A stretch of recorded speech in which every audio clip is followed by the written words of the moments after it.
No cap, I feel like I found a shortcut to manifestation. I have been noticing how quick my manifestations have been rolling in, and I want to share the 7 techniques I use to implement, I would say, like quickening up something that you're calling in. If you don't know who I am, hi, I'm Steffi. I am an evidential psychic medium, intuition teacher, and astrologer. You might also know me as Spirit Sis. This is Herbert. He is my emotional support Skelly. He kind of was up for Halloween decorations and he stayed because he is now honestly a staple in the household. So he's going to be a part of the video as well. Anyway, I wrote notes because honestly, I am just reflecting on all of the things I manifested and I was like, wow, I did that and I did it quickly. So I manifested the home that I'm living in right now, my dream home, down to the dollar amount. I manifested my dream partner, and I've also manifested a 6-figure salary working for myself independently. I'm a freelance astrologer and psychic medium. I own my own business. I don't work for anyone else. Also manifested that. I manifested free Disneyland tickets. I haven't paid for Disney in like 7 or 8 years. And I also have manifested like random fun things. Like I manifested winning money at a casino. I've manifested other free tickets or invitations and opportunities here and there. I want to see if maybe you have the same success as me after you start doing some of these things I'm about to share with you. Anyway, I plan to share more tips and techniques in a spiritual way, and I hope that you can join me. So please subscribe and like this video if you want me to continue on sharing this good information as I get it, either spiritually, intuitively, or anything that would help the collective or help you in, I don't know, in your journey. I wrote down the 7 techniques that I use personally that I feel like I gained a lot of success and results in. And if you're starting from ground zero, you never manifested before, or maybe you're even an expert in manifestation, I would love to see if you implement these tools and techniques that I'm about to tell you, how it changes your manifestation game, if it quickens it, or if it resonates with you. Please let me know. First thing I want to talk about is gratitude. And I've done gratitude morning practices in the past, but I was never really consistent. And the second I decided that I'm really going to commit and dive into this, I will say it changed the way that I look at my days and gave me so much more perspective. And you don't have to like ramble off all the things you're grateful for. You can just name 1 or 2 things and they can be really big. Like I'm grateful to be alive. I'm grateful for my health. Or they can be things that are small. Like I am so grateful that someone held the door open for me that was really nice and showed me some kindness, right? So it runs the gamut of what you're, I don't know, are observing every day. But I will say that this makes such a big difference because when you are grateful for things and you're grateful for life, the universe sees and knows that, and it's just a different frequency that you're operating on. You can just have a gratitude journal by your bed if you want to do it in the middle of the day, if you want to do it at night, it doesn't matter. Sometimes I wake up and I'm just kind of like in a crappy mood and I don't feel like doing my gratitudes, and the second I do them, I'm like, okay, I feel better. Like I have a lot to be grateful for. Days that are I'm not feeling it or I am feeling it, I will just kind of feel out intuitively what time of day I want to do it, but I do not skip this. This is a very important step. Number 2, I speak the manifestation into existence. I use my voice to let it be heard. So I do this in 2 ways. One, I actually will speak it into a voice memo notes on my phone, and then I will listen back to it. Now, here's the tip. You do it in present tense, like it's happening to you right now, not that it's about to happen, it's actually happened to you, or it could also be past tense, it already happened. But I personally like, oh my gosh, I cannot believe that this check just came in the mail. This is crazy. Like, I don't even know where this came from, but I just got $5,000. Act like you're talking to one of your best friends and it's something that is so like unbelievable, and really feel the way that that feels when you're speaking it into existence. And then there's a bonus if you want to actually send that off to a friend if you want. I learned that technique of sending it to a friend from Gala Darling, and she is a manifestation coach. She talks about the magical morning practice, and I have been doing it with 2 of my girlfriends, And I've been doing it consistently for 140 days. Saying things in present tense isn't something that's like new to the manifestation game.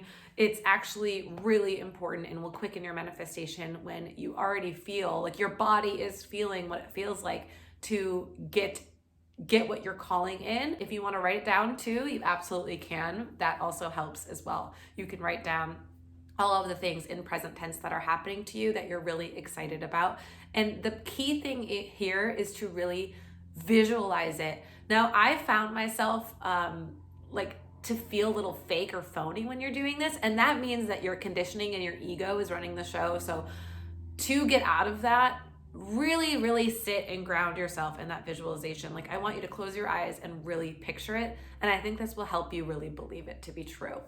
Number 3 goes a little bit in tandem with number 2 when it comes to visualizing things, but I also believe it's important to be specific when you are calling in a manifestation, because when you're saying something that's like a little too vague or a little too broad, it can actually get kind of misconstrued in the ethers. I want you to really get clarity on the why and the how of how you're getting that. I'll give you a perfect example. When I was too vague and too broad, I was saying things like, I want to be so magnetic. I want to be a magnet for things. And I wasn't saying exactly what I wanted to be a magnet for. And I had a lot of paranormal activity happening to me.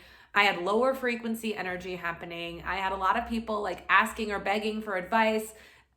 It wasn't exactly the magnetism that I wanted. I want magnetism for like high earning opportunities or soulmate clients. So there's definitely a gray area when you're manifesting, but I'm gonna say that for me, at least, being specific has worked really well. So definitely, again, when you are trying to visualize what you want, I also want you to write down a list of what specifically you want to call in.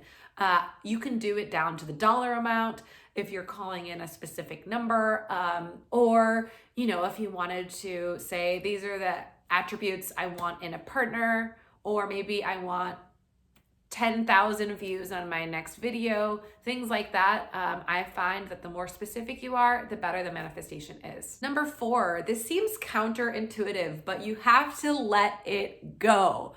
Oh, I know when things are so important to you and you feel it in your soul, you're like, I need this, that you're so attached to the manifestation, but the universe doesn't like thirsty energy. When has being thirsty ever helped? I know that sometimes the squeaky wheel gets the grease, but I will say when it comes to energetics of manifestation, the second you kind of let that go and trust, and you really are putting your trust in the universe, that is like some BDE energy, right? Like that is like, I don't need to prove myself to anyone. I know this manifestation is going to happen.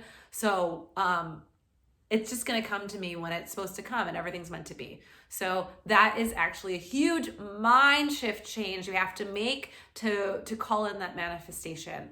It comes from a place of deservingness and self-worth. It also just comes from a place of like, everything's supposed to be the exact way it is, and I can't control the outcome. Like, you know, I'm just living a human experience. But the second you manifest it, get specific about it, visualize it, and do those things, and then let it go, that's kind of when the magic happens, I've noticed.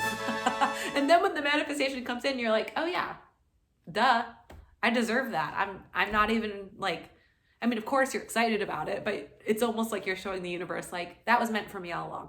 So anyway, definitely something that is hard to master, but once you start doing it, it will definitely shift like very quickly. Number 5, easier said than done, but you have to cut the dead weight.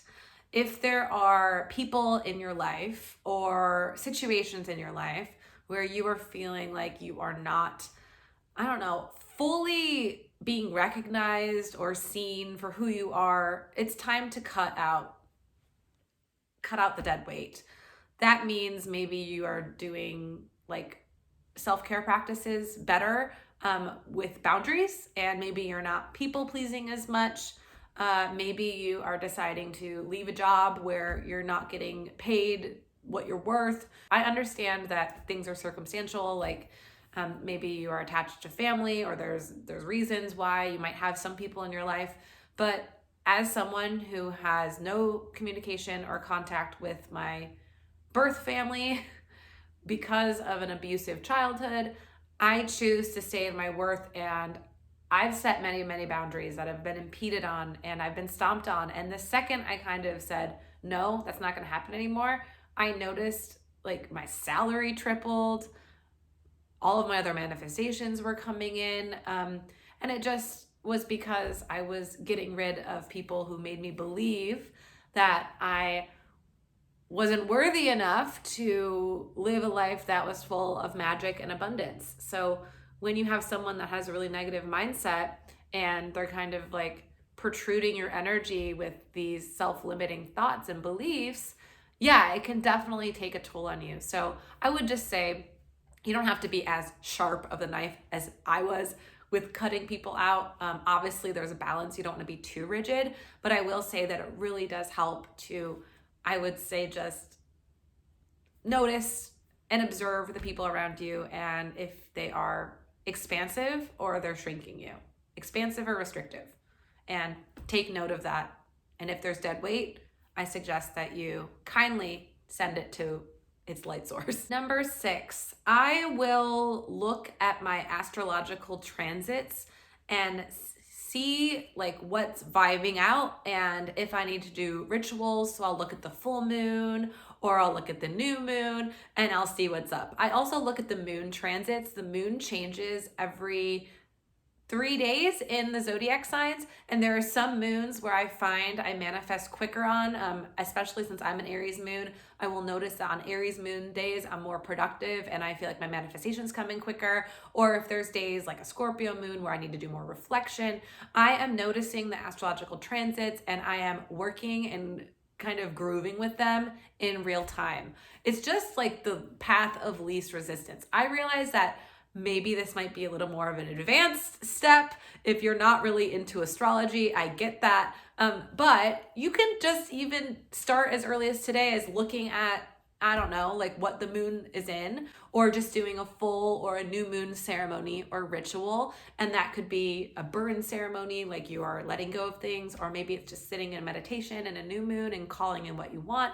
Different strokes for different folks. Of course, it's up to your intuition and what you feel like is going to like hold you or nourish you the best.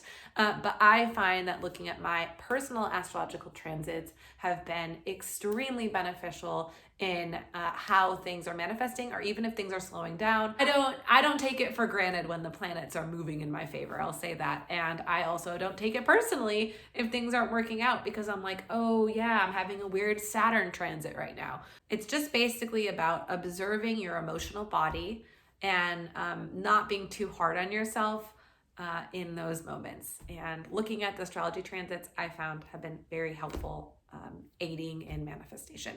Okay, number 7 is, it's just something that needs to be said. And I think this is something that goes tandem with manifestation work. And it's really just about doing the work. You have to show up for yourself every day, and you have to be consistent in the way you show up. So like I said, doing that gratitude practice, really working on your emotional body, really working on calling in healthy people around, but also maybe healthy habits, like working on your sleep hygiene or what you're nourishing your body with. Are you going to psychotherapy or talking to a coach or someone who's helping you work through any limiting beliefs?